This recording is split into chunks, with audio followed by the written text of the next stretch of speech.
when we are depressed, it is like the soul's way of saying, hey, you're not aligned. So being depressed can be an opportunity for growth. When you are in this dark night of the soul, it is most likely a redirection of your life. Welcome to Single Parent Success Stories, a podcast designed to inspire single parents. Here you'll find resources from self-care to finances to parenting and everything in between. Discover what it takes to thrive. Let the stories inspire you to what is possible.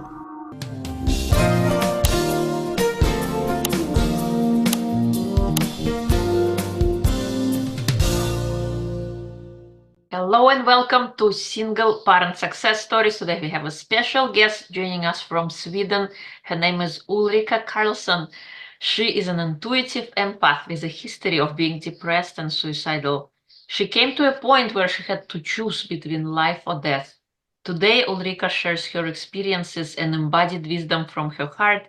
With nearly 30 years of experience of traditional Western and Eastern holistic disciplines, her work as a spiritual healer, medicine woman, international author, reader of the Akashic Records, and yoga teacher therapist takes her around the globe. And she works with men and women of different ages from all fields of life. She is also a single parent of 2. And welcome, Ulrika. It is a pleasure to have you. Hello, Irina. Thank you. I'm happy to be here. So thank you for having me. Yeah, thank you. So please share with us, how did you become a single parent? Oh, that's a good question. For me, at the time, it came out of the blue. At the time, I was depressed, suicidal. I was burnt out, and me and my husband, we were looking for a house. We had 2 little kids at the time.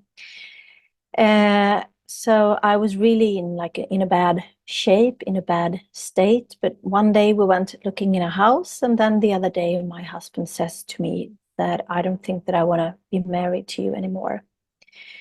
Because it came to this, he didn't see me, he didn't see the individual, he didn't see the human being, Ulrika. He saw my disease and the symptoms that I've had for some times. So there I was, depressed, suicidal, out of work, and my husband wanted to divorce, and the kids were 3 and 5 years old. So it was a great challenge to me, as you might understand, because not only that I didn't have any money, I didn't have any work, and then I had 2 kids to take care for, and here in Sweden, we take them to daycare, and so you have to go and get them. And then at the same time, also trying to navigate my own, depression and being suicidal. So yeah, when my husband at the time told me that he wanted a divorce, it was like a lightning from a blue sky. Mm-hmm. Wow. In my personal life also everything was out of the blue. I had young kids as well. My little one was 3 months old and the bigger one was 5 years old, and kind of can relate to you in terms of being in that depressive state and in that suicidal state. What helped Yeah. you? What helped you in your journey? What helped you recover from that? Oh, Was there a also a good mentor, question. a book you read? What happened? No, and definitely not a book. If it's that easy, then then it would be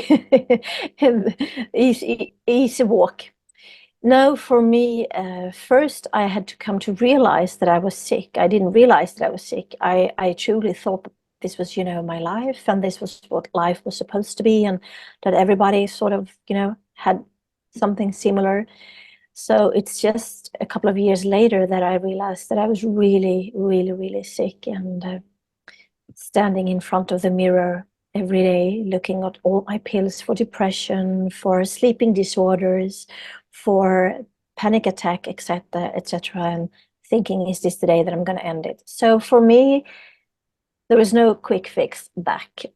And it's said that if it has taken you like 10 years to become so stressed and burnt out that I was, it takes you at least 10 years to get wealthy. I don't know if that's correct, but for me, it was quite a long journey back.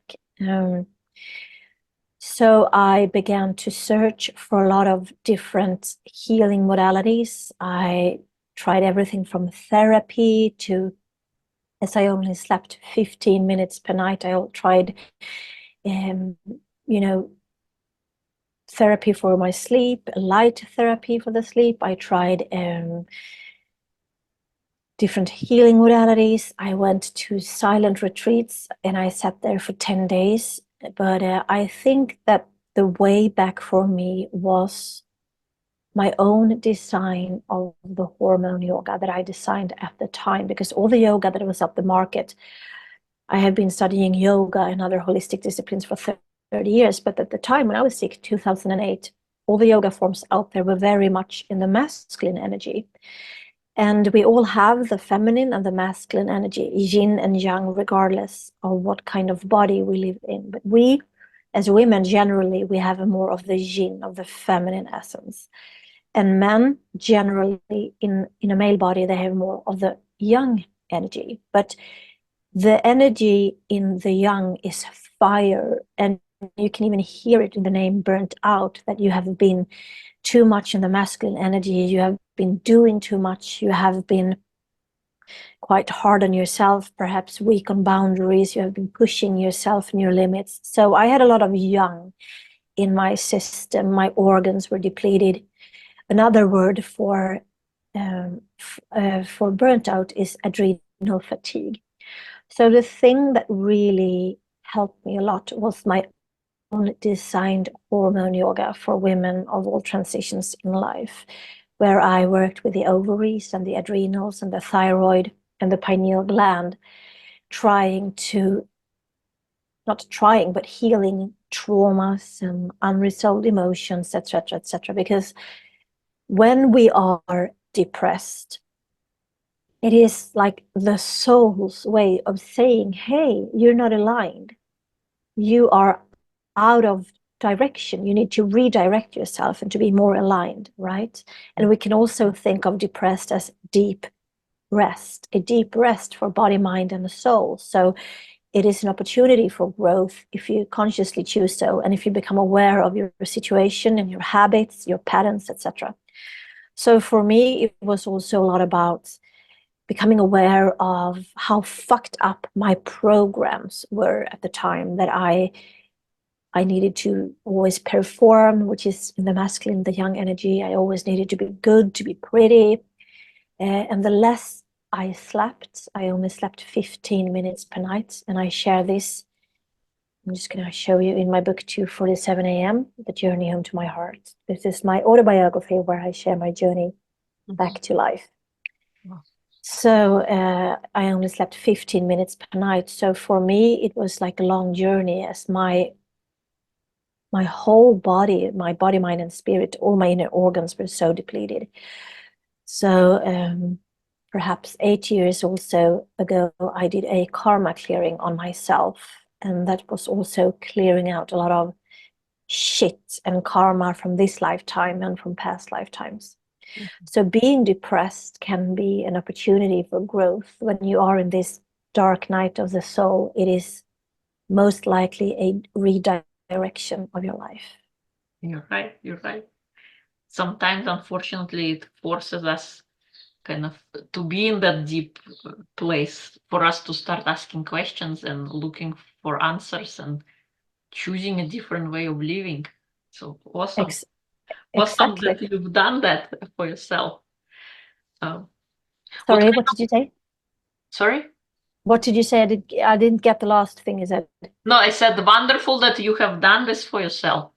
Some people go through life and they don't notice they're in their state. And they keep perpetuating their state. They're not seeking for answers. Yet they are tired the way they live, but all they do is they talk about it, but then not willing to take any action to change something. I totally agree. And many also numb themselves and uphold the state of depletion, burnt out, and being depressed by taking a lot of pills, medications, and we do know that they only remove the symptoms. It doesn't take away the root cause. And people with a lot of symptoms, they're not feeling at ease and they develop diseases. And then people just take pills and medications to really numb or distract themselves. But as you say, to really dig deep and to really pull out the weed from the garden, so to speak. Yeah, it takes a lot of courage and bravery. And I thought to myself, I came to that point, well, if I'm dead, then I'm of no use to my kids. So really, I really need to do this, not only for myself, but for my small kids also. Yeah, yeah. How did your career or your kind of changed as a result of your becoming a single parent? Oh, I changed a lot. Before that, I'm a trained physiotherapist and also a preschool teacher. So I was working in a lot of dysfunctional environments where a lot of bitter women that are not aligned. Bitterness is one symptom of not being at ease that can create a disease. So I was in very dysfunctional environments as a preschool teacher and as a physiotherapist, where a lot of women were burnt out or had cancer, and there was always, little people and a lot of, patients or kids, etc. So I was so sick actually, so I couldn't go back to a normal job. So I had to create my own job, and as I knew the things that I was doing for myself, I was like my own receipt. I could see that it was working for me, right? Otherwise I wouldn't be here. So I was the living proof that what I, discovered, what I explored, what I created, it was working. So, and I had very, very little money. I had like savings that I was living with me and my kids. So I didn't have any choice. I couldn't go back to the work because I knew it was going to kill me. It killed me slowly but surely. It killed all my joy, all my passion. My soul was really, out of alignment, etc. So I really needed to create my own job.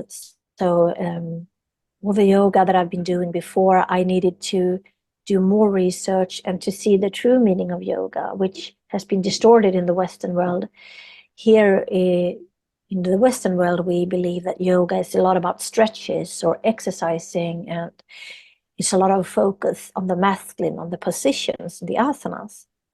But yoga truly means connection, to really connect with all these different aspects of yourself, like the inner wounded child and etc., etc. So all these parts of you that you can connect through yoga. So this is what I both researched and also practiced. And it was so interesting because it was hard for me to do research and to read because my cognitive abilities were really fucked up. I could hardly read. I didn't understand what I was reading, so I needed to reread and reread, and then I forgot everything, so I started all over again. So this is also things that I had when I was depressed, a lot of cognitive disabilities. So for me, I needed to change my whole life and my career. So that's why so what shall I do if I'm not being a physiotherapist, if I'm not being a preschool teacher?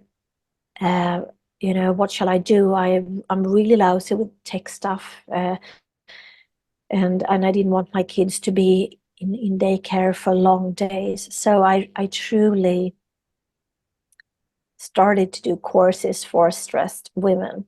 That's how it started, and it evolved, and I had my own yoga studio in Stockholm, Sweden, where I'm born and raised. And after COVID, everything now is online. So the job evolved from studying to become a yoga therapist, and now I also do like karma clearings in the Akashic record, as you said, different healing modalities, applied quantum physics, and also help people with their karma, to clear out their karma. Beautiful, beautiful. I love how your journey unfolded. Thank you. When it comes to single parenting, what challenges did you face? Oh my gosh. what challenges didn't I face? And what helped you? I guess your own transformation helped you in. Yeah, for sure, for sure. Like as I said, I didn't have any money. Mhm. I was so depressed. One time I forgot my own kid. She was 6 months at the time. I forgot her. I didn't even know where she was. And obviously I had a lot of guilt and shame about that, not being a good mom. So yeah, I had pretty much all the challenges that you could face, like the divorce, me being sick. I had two people close in my family that also died, and trying, to rebuild myself, my life, my economy, my my role as a single parent, etc. So there was a lot of challenges. Right. What do you think is the most important trait to instill in a child? The most important thing to Trait to instill in a child. I truly, truly believe that we have to do the inner work. The more of the inner work I do, the more I heal myself, the more present I become, the more I'm there for my kids and can hold space for them, whatever they are going through. But most of us in this hectic and stressful, lifestyle that we have in the Western countries, we are not present. We're always in some kind of meeting or some kind of planning, whether we are physically in a project or the Buddhists call it the monkey mind. So we're always like moving back and forth. Before, when I have the vacation, that was lovely. Or when I have my next vacation, then I will. So we are moving back and forth, and most people are never present. And when we are present, we're so stressed. So we're not even aware of it. And many of us are emotionally incapable when we are stressed to be there for our kids. So I would say a great mom is a mom that really invests a lot of time, effort, love into herself. That True. is, yeah. But I was wondering, in a kid, like, what do you think is the most important trait to be like for a kid? Is it kindness? Is it compassion? Is it self-esteem?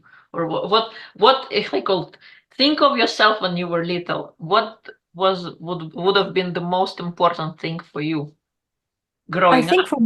for me, as a intuitive and a highly sensitive person, an empath, I didn't know it at the time. For me, it was to be curious, but the curiosity was slowly and surely killed in the society when we start in school, and life happens, or we choose our life, so it doesn't happen to us, we choose them. But so for me, to be curious and to stay close to source connection, being creative, etc., I think these qualities are really, I look at my own kids now, 19 and 21, like the creativity is really lost during being in school, working for high grades, being the good girl or the good boy, trying to adapt, and then like big classes with people you don't know. The only thing you have in common is being born the same year. So creativity and curiosity, I would say, because when we have curiosity and when we have creativity, we can always evolve. We can always change and redirect. But if we have lost the curiosity, then we will stay put in the comfortable zone, right? In the comfort zone. It's true. Yeah, I Yeah. love that. What Thank kind of you. advice would you give to your younger self with Oh your dear. experience and knowledge that you know now? What would you tell her? Oh, please don't be so hard on yourself. It will be good. Everything will be okay. Perhaps not in the way that you illusioned it to be or thought it to be, but it will be good. So don't be so hard on yourself. Don't take yourself so seriously, and just trust yourself and the universe. Like, trust has been a major problem for me. I haven't trusted myself. I haven't trusted the universe. So that I would really, put myself in my own lap and just look into my eyes and hold me and really comfort me by saying, trust yourself, trust the universe, everything will be good. Yeah, yeah. Thank you. What do you think is your superpower if you had to pick one?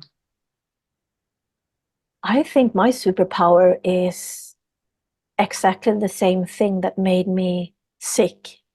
My strong intuition, my big compassion, my big heart, being an empath and highly sensitive. So being a highly sensitive person in a world where most people numb their sensitivity is like being an ex-woman, an ex-mom, like the the series of the X-Men. Yeah. So I truly believe that my biggest gifts are my intuition, and when I work with people, I know where their stuckness are, where their so-called frozen water. I've written a book called Holy Fucking Sacred Water, the secret Oh, connections to everything. So yeah, so beautiful. I know where people are stuck in their bodies, and I can help them transmute it as I did it myself. Mhm. Yeah, awesome. What kind of advice would you give to single parents who are just stepping onto the journey of single parenting? Good question. Trust yourself. Trust yourself. And this is also a comforting thought for me when I was depressed and single at the time, and perhaps also for you who's listening to the replay, that as a soul, we choose our parents because of the experience we want, right? Mhm. So your kids have chosen you, regardless if you're single, if you are in a relationship, if you don't think that you're good enough. Your children has chosen you on a soul level for them to grow and to become stronger and better versions of themselves. So trust yourself. True, true. Although my kids say, I didn't choose this. Exactly. But very unconsciously, on an unconscious level, the soul knows. And it came through the parents in that environment for the opportunity to grow and evolve. Yeah, yeah. I wish kind of we remembered, we knew all of that we have decided. And Exactly. Exactly. That would be great.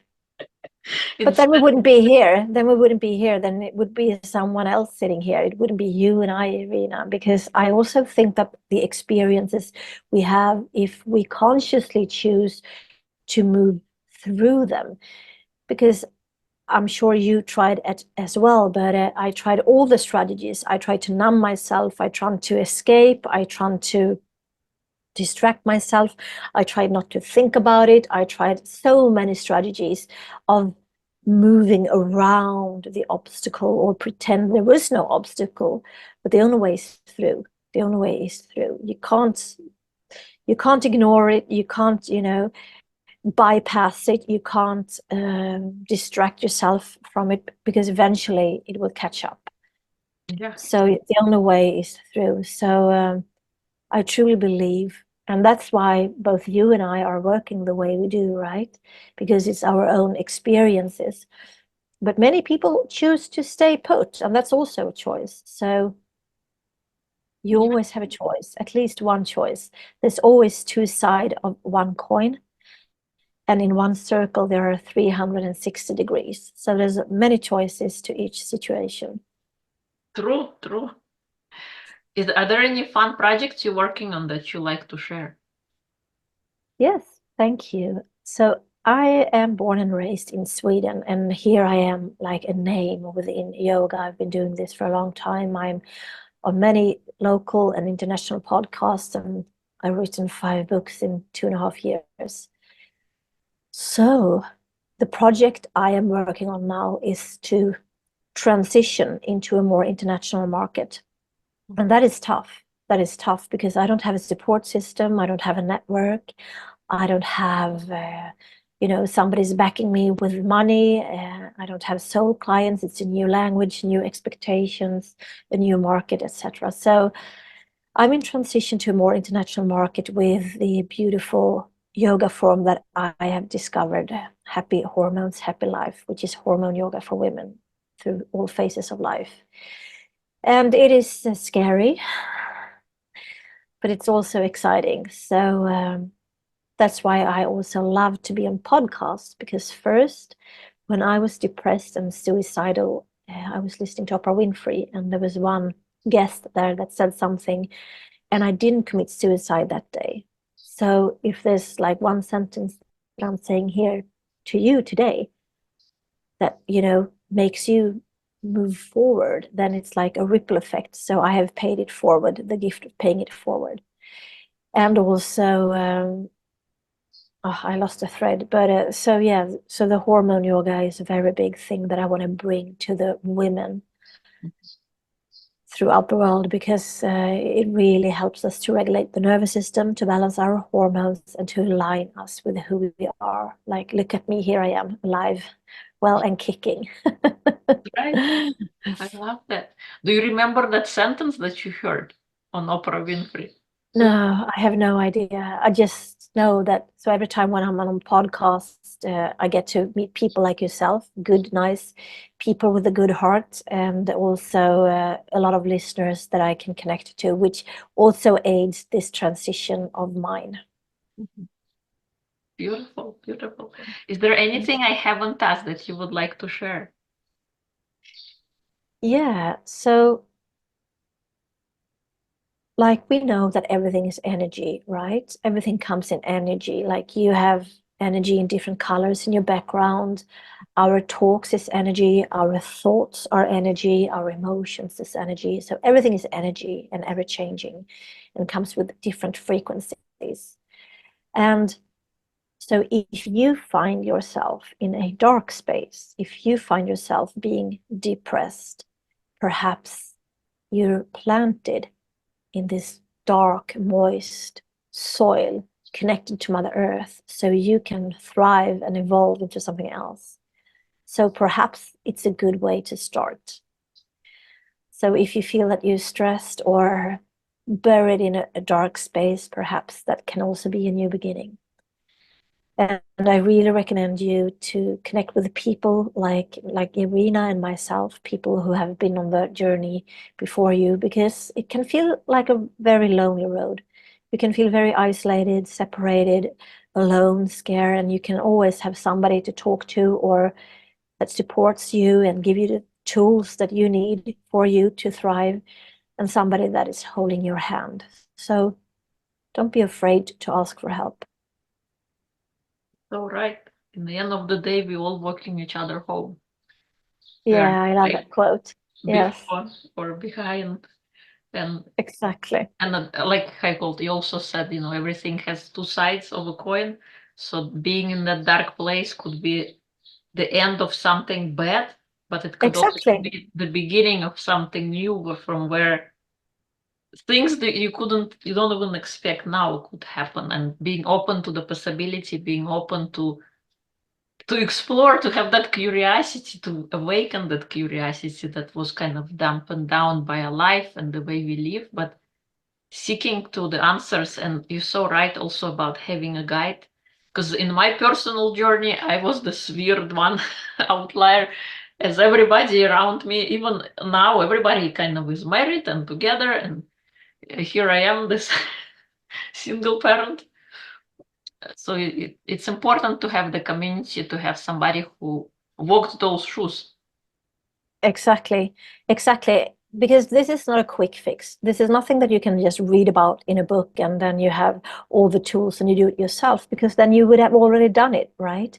So you need somebody that has been walking the path and that can support you and also perhaps inspire and challenge you. And I also want to add, like, this dark space can also be considered like a uterus. Like each and one of us, we have been this baby in our mother's uterus. So we were thriving and evolving, and new life was created here. So this dark space where you might be, whether it's in your relations or your health or your job, etc., or all at the same time, it can be like this beautiful uterus that is preparing you for a new birth. So I really like that, as you said. Yeah, yeah. Thank you. If people would Thank like you. to learn more about you, connect with you, read your wonderful books, where would they go? So you can go to my website. It's www. So it's ULLISKARLSSON.com. So it's ulliskarlsson.com. And I just want to add that Ullis is my nickname. Mm. And the name Ulrika, so Ulrika Karlsson, Ulrika means magnificent. So my whole journey have been to reclaim my life, as it says in your background, reclaim my life and reclaim the meaning of my name, which is magnificent. And this is also what I'm here to do, to help you, provide you with the tools so you can be magnificent. But the website is still ullis.com, Awesome. ulliskarlsson.com. Thank you. We'll include everything in episode notes. Thank you so much for coming on, sharing your story, your wisdom, and the things that allowed you to be here today with us, overcoming depression, overcoming suicidal thoughts, and thriving. So thank you. And thank you so much, Irina, for having me. And thank you, you who are listening. And also for you, Irina, if you would like to co-create and we can create magic for single moms out there, please let me know. That would be great. Thank So you. take care and remember to breathe one breath at a time. It will all be good in the end. Yeah.